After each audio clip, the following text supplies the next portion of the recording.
Hello and welcome to Cycling Insights, your cycling podcast brought to you by L'Etape Australia by Tour de France. Before we start, don't forget you can subscribe to the podcast on iTunes, Spotify, or on your favourite podcast platform. Give us a follow and leave us a review. Let's dive into today's show.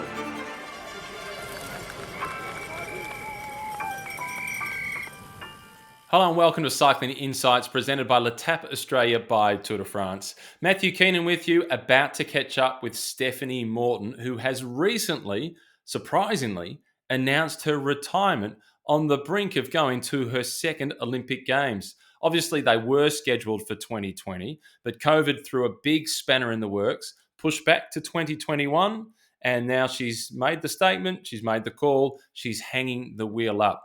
But what an incredible career Steph Morton has had. Back in 2012, she went to the Paralympics as a pilot on the tandem for Felicity Johnson, and they came away with a gold medal. She then went to the Commonwealth Games in 2014. She beat her cycling hero, Anna Meares, to get the gold medal. Then in 2018, at the Commonwealth Games, on home soil on the Gold Coast, she had all the pressure riding on her shoulders at the Anna Meares Velodrome after Anna had retired, and Steph Morton won 3 of the gold medals, including the premier event in track racing, the sprint, and she won convincingly. She's also been a world champion. She won the world title in the team sprint with Carly McCulloch, who she was teed up to ride the team sprint with at the Olympics. So put yourself in those shoes. Selected for the Olympic Games, they get postponed, and you make the call to retire. Let's find out why. Well, Stephanie Morton, thanks for joining us. First of all, may I say, you really caught me by surprise with your announcement that you're retiring from the sport.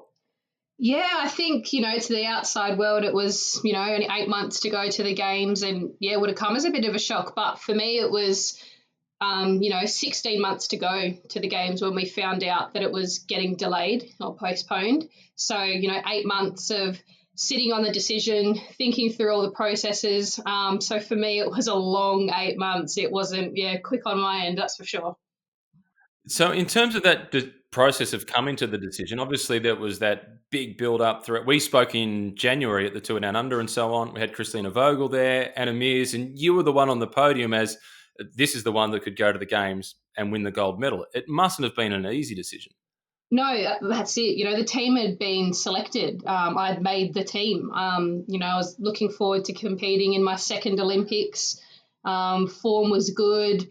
I was really confident in, the training that we'd done in the lead up, the technologies that we were going to have access to and, everything in between. So, when we got the news, it just threw an absolute spanner in the works, that's for sure.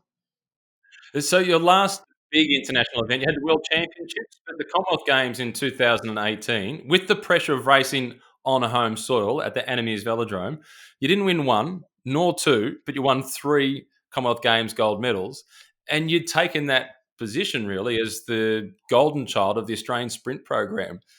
Yeah, look, I went into the Com Games with pretty big goals. I don't go for a tracksuit. So to be able to, do that in front of family and friends, not often they get to see us race. There's not many, if any, big international cycling meets in Australia. So, to have them there was pretty special. And, I was on track, as you said, sort of had, stamped myself as, a pretty serious competitor. And I was, tracking really well on the way to Tokyo. Were there any other athletes that you had a conversation with about the retirement? And one of the names that comes to mind is Carly McCulloch, because you and her were a great combination in the team sprint. Yeah, definitely.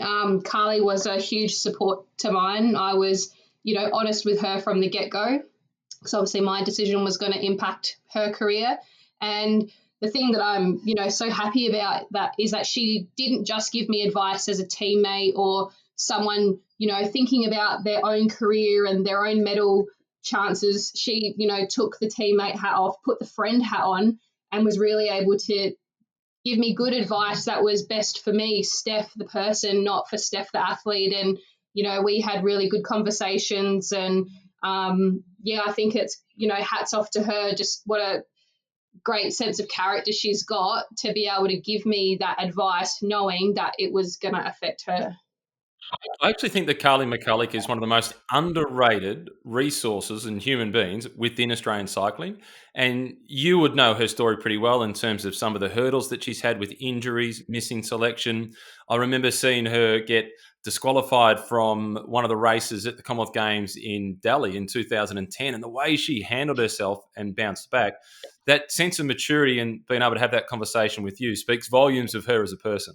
Yeah, Carly is so knowledgeable. Her and Anna were part of the reason why I got into track cycling in the first place. Just their dominance over the team sprint was so impressive. So, she's got ample years of experience under her belt, but, she's always learning. She's, always adapting. She's just never stops. She's unbelievable. And she'll, be a friend for life. How much joy would you get come Tokyo 2021 if you saw Carly McCulloch pick up an individual medal at the Olympics? Oh, look, it would be great. If I'm not going to be there and, going for one, she's the next person in line that I'd want to see get a gold medal. And, it's funny that even when I was going, that was something that we had discussed, that it could be a possibility that we could be racing each other in Olympic final. And at the end of the day, we would rather see an Aussie on the top step of the podium than anyone else. So, yeah, I'll be jumping up and down if she can pull it off. So you mentioned that she and Anna Meares were a big influence on you coming into the sport. How did you get started in track cycling, and why track cycling instead of mountain biking or road racing or some other form of the sport? It's funny, I always say cycling and track cycling picked me. I didn't pick it. I'd never heard of track cycling.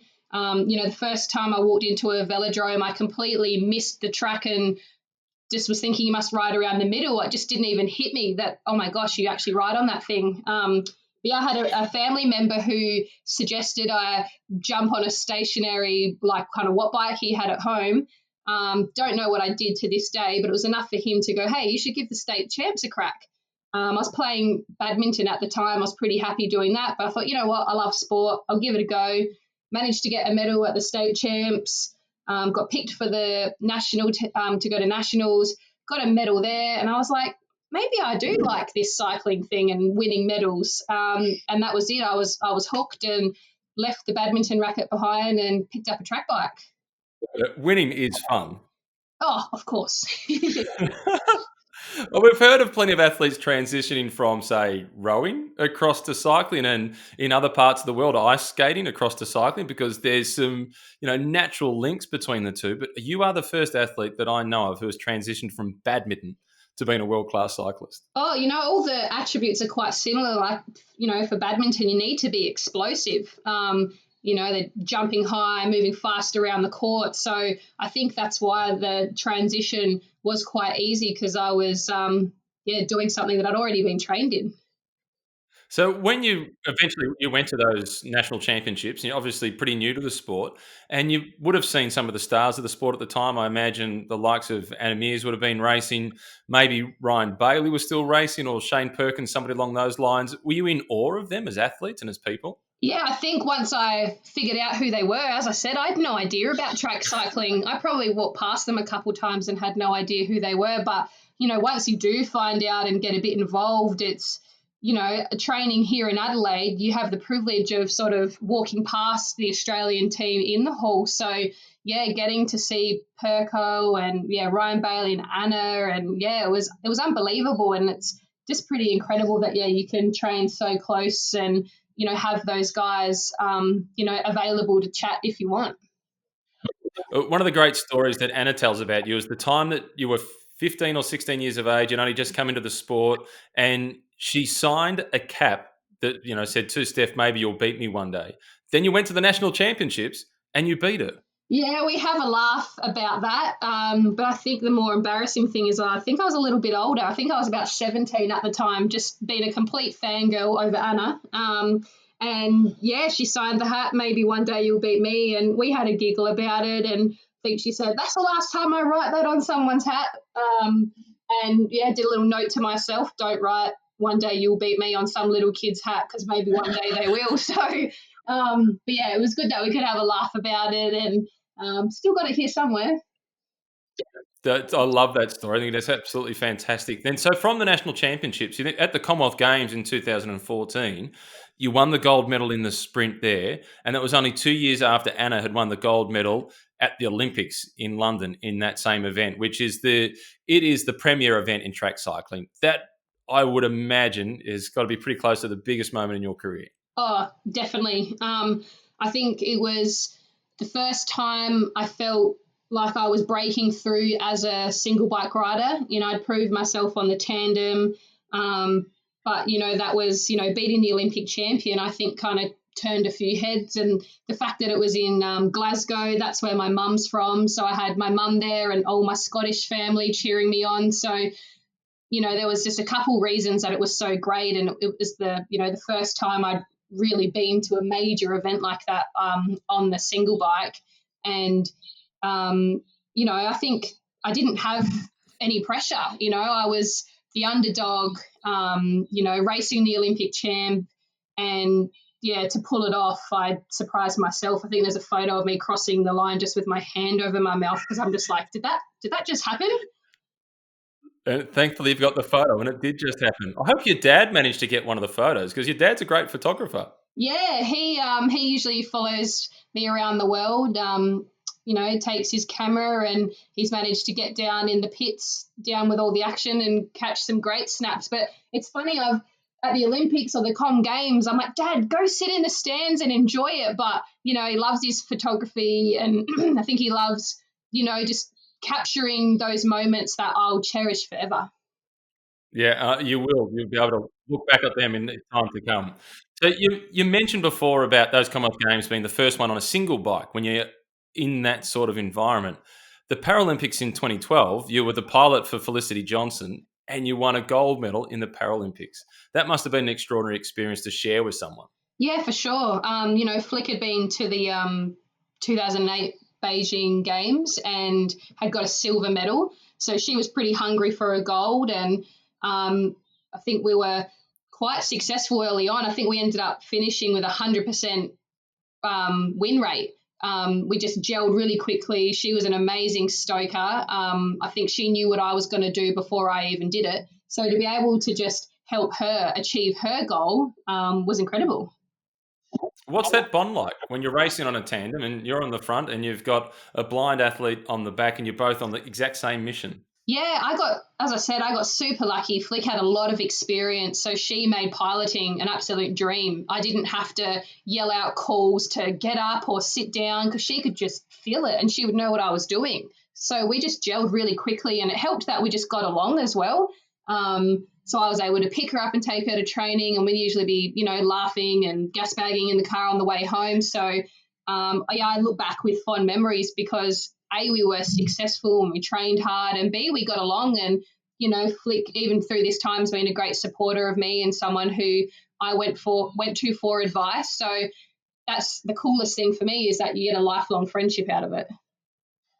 So then, in terms of the Paralympics versus the Olympics, how would you describe the differences between the two? And you can't really choose your favourite child, but which one did you enjoy more as an experience?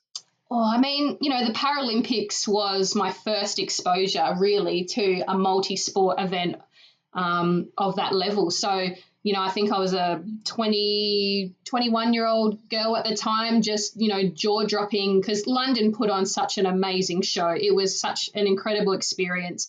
So it was just mesmerizing. It was so busy, and the crowds, like the London Velodrome was absolutely packed. And they, the London Velodrome, they yell hard and they yelled for everyone. So I remember the pressure. We were going in as current world record holders and world champions. So obviously that little bit of added pressure, but the Paralympics just has a special feel about it because, at the Olympic Games, everyone's got their stories and hardships that they've had to overcome, whether it was injury or non-selection previously. But, for the Paralympians, a lot of them have fought just to even be there. I'm talking about life and death, anything from veterans who have had limbs blown off to people who have had accidents later on in life or been diagnosed with certain things later on in life, there's just this extra element of amazingness for them to be able to do what they do. Do you think a lot of our elite athletes that go to the Olympic Games would benefit from the experience that you had at the Paralympics and get a different perspective?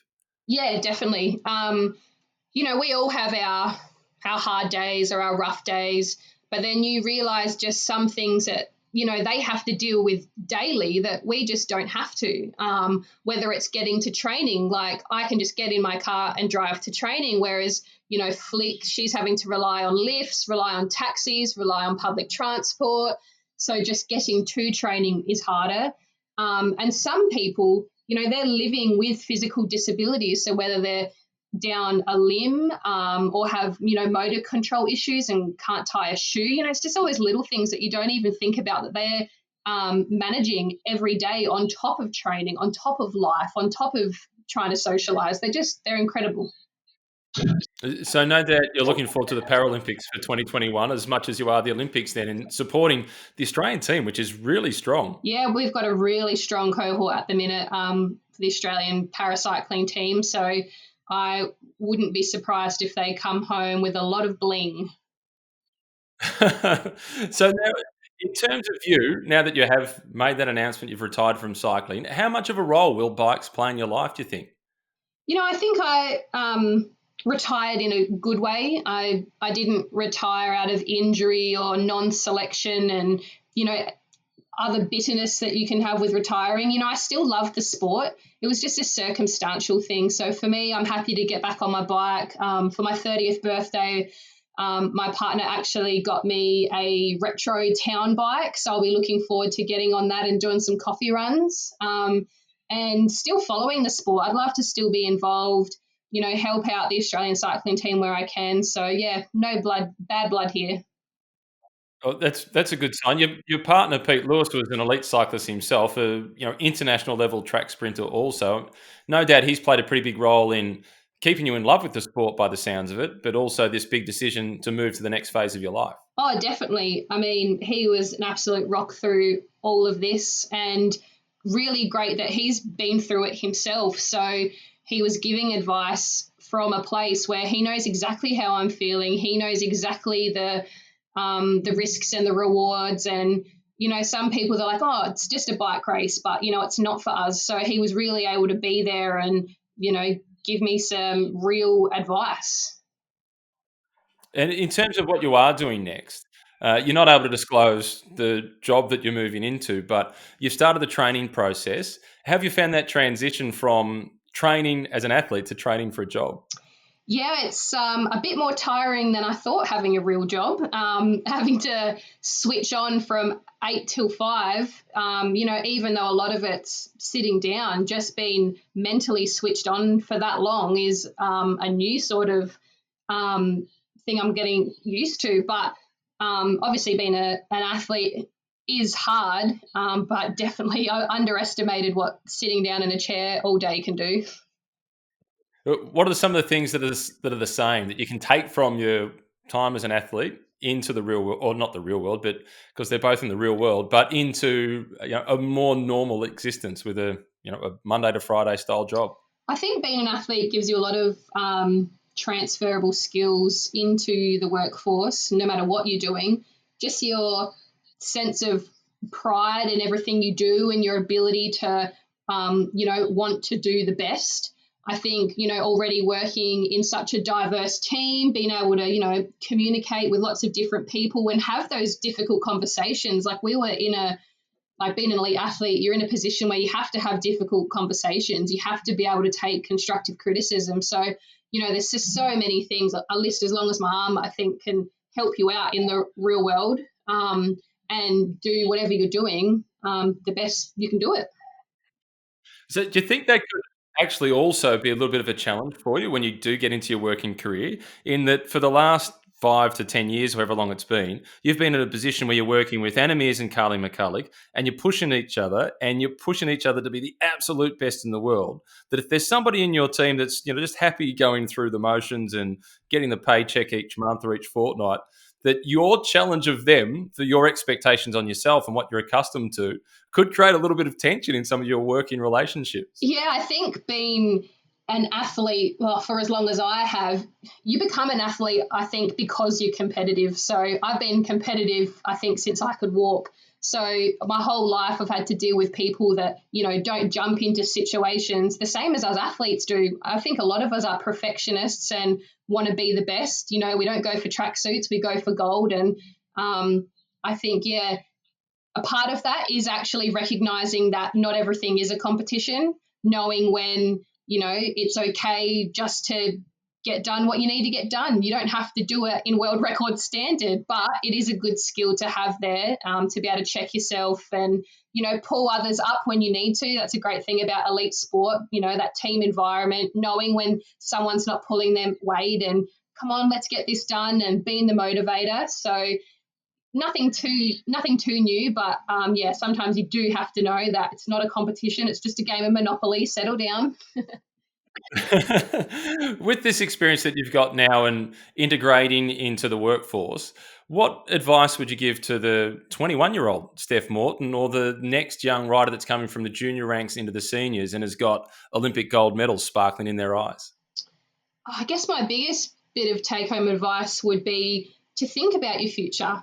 It is possible to focus completely on your elite athlete life and go to training and, do what's required. But it's so important to just think about life afterwards, because it comes in in a blink of an eye. And you don't want to be, left hung out and dry.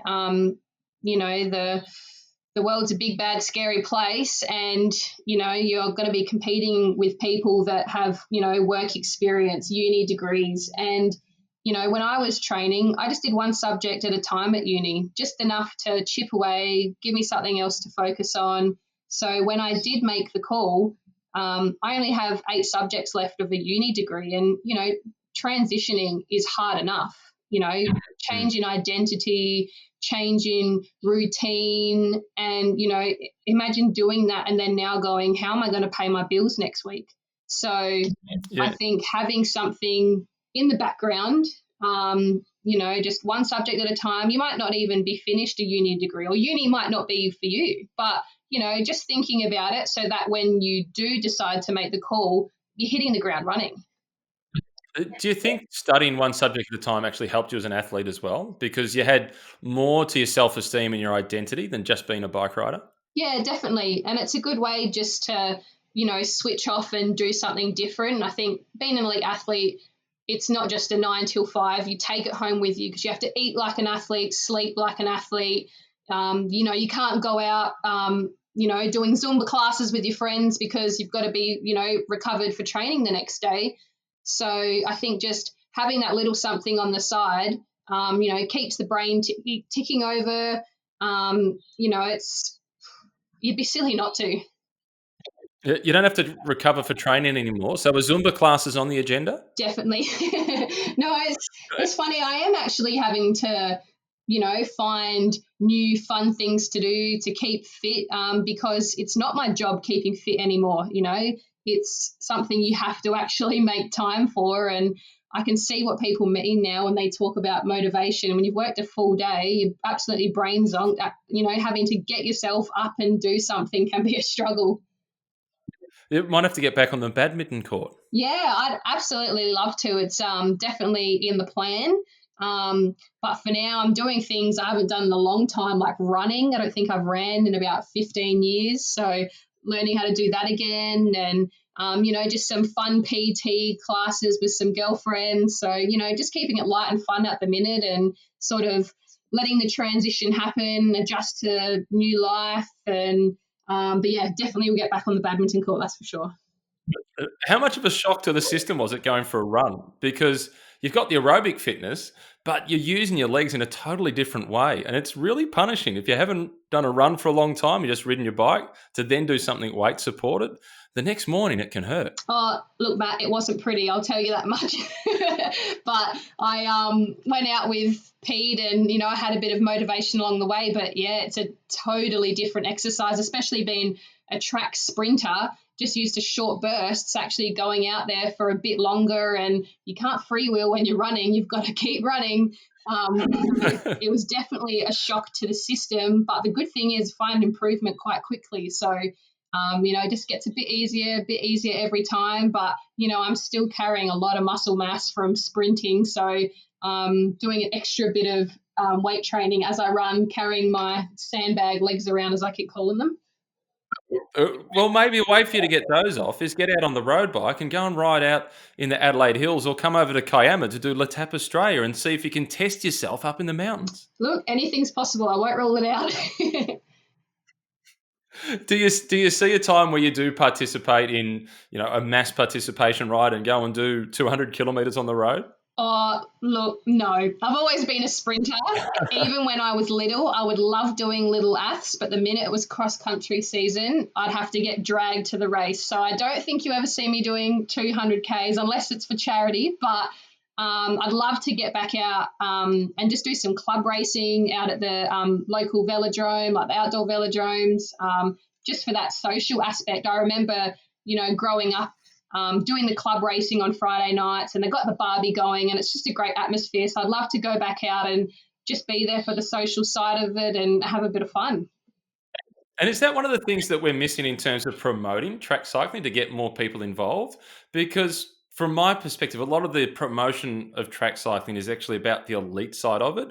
But the barbecue at the velodrome and riding 3 races and having a laugh and debriefing afterwards, that is the key to drawing people into track cycling and actually participating. Yeah, I think, when we're competing like with such big club sports like your AFL and your netball, cycling can look pretty individualized, but there is such a social aspect of it, especially with the track side of things, because, you do a race, even if it's a junior, and you go back in and you're sitting down and you're chatting with your mates, waiting until the next race. And some of my fondest memories are going to the Christmas carnivals. Like, what a great way to spend your school holidays for a week or so, traveling around with your mates, having sausage sizzles, racing in all sorts of velodromes in all sorts of conditions. And I think if we did promote that, there is such a huge social part of it, we could get more people in. Fingers crossed we can get down that path. So that fun element obviously has provided some great memories. From a performance perspective, when you reflect on your career, not that you've had much time really yet to look back on it, but when you reflect on your career, what's the result or the performance that you're proudest of? Oh, that is a tough question. I feel like different races and different performances have, different meanings. We talked about the Paralympics, and that was just a huge highlight because I was able to help Flick achieve her dream. And, then the Commonwealth Games in Glasgow, that was, significant for me because it, showed the world that I was here to race, beating the Olympic champ. And then world champs with Carly in 2019. Every kid dreams of being a world champion, and to continue the legacy of women's sprint. In the team sprint, that was so rewarding to add my name to that list. And then and then the Commonwealth Games golds in 2018, just to be able to go back to back and get those wins and get a win in the first ever Kieran for women at a Commonwealth Games. It's, they all just hold such great significance to me, and I'd be struggling to pick a favourite. Well, it's a long list, and it sums up what has been an extraordinary career. Congratulations on everything you've achieved, and good luck with what comes next. Well, thank you, and I'll let you know if I decide to do a 200K ride, and maybe you can come along for some motivation. If I can find one with the right charity, I'll come and do it to see you out there, and it might be the one opportunity I get to beat you at something on a bike. Yep, sounds good. Done. Thanks, Steph. Okay, thank you. Well, I'm sure you'll agree that Stephanie Morton is a fantastic ambassador for cycling, in particular for track cycling. What a role model she's been in being able to make really clear and balanced decisions about her life and not being a cyclist just in a bubble, and going from the Paralympics to Olympics, Commonwealth Games, gold medal, and a world champion on the track as well. As an athlete, she's got so much to be proud of. And I'm going to do the best that I can to get her out on a bike. We might have to find a charity event to try and draw her in to a big ride on the road, and just maybe at the back end of 2021. Maybe we'll have to wait a little bit longer to 2022. We could get it to L'Etape Australia by Tour de France. Thanks for listening to Cycling Insights, brought to you by L'Etape Australia by Tour de France. To learn more about the event or to register, visit letapeaustralia.com. It's LETAPE Australia.com. letapeaustralia.com. We'll see you on the road.